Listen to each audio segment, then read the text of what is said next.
Viens corriger le premier devoir d'une de mes élèves de la formation de technicienne en pose-d'ongles en résine et poudre en ligne qui vient juste de s'inscrire à sa formation. Premièrement, pour sa préparation, c'est assez bien. On voit que les cuticules ont bien été repoussées. Par contre, dans l'application de ces prothèses, j'essaie de vous montrer ici une petite bulle d'air qui aurait en dessous de la prothèse. Donc, ça va être important de lui apprendre à mieux contrôler sa résine en dessous de ses prothèses. Puis, bref, d'éviter les bulles d'air qui pourraient causer des infiltrations. Ensuite, ici, je vais venir voir si sa prothèse est bien dans le même angle que la phalange du doigt. Pour une première pose d'ongles à vie, mon élève a vraiment été incroyable, considérant que l'angle de la phalange n'était pas nécessairement le même que la plaque d'ongle.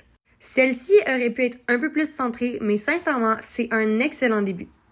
Ensuite, pour la préparation de ses prothèses.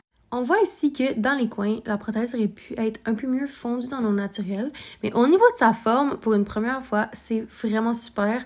On voit qu'il y a quand même une belle symétrie entre les différents ongles. Souvent, pour les premières poses d'ongles des élèves, c'est l'application puis le contrôle des produits ici autour des cuticules qui est le plus problématique, le plus un défi. Puis c'est surtout ça qu'on va venir régler puis améliorer au cours de la formation.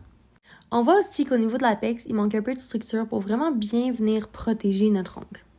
Il faudrait que notre ongle crée comme une petite montagne comme ça qui redescend par la suite. Donc, on va devoir réviser la construction ensemble. Je sens que la progression de cet élève-là va être vraiment haute considérant qu'elle est déjà à un bon niveau en commençant. Dites-moi si vous voulez voir sa pose finale quand elle va avoir terminé sa formation.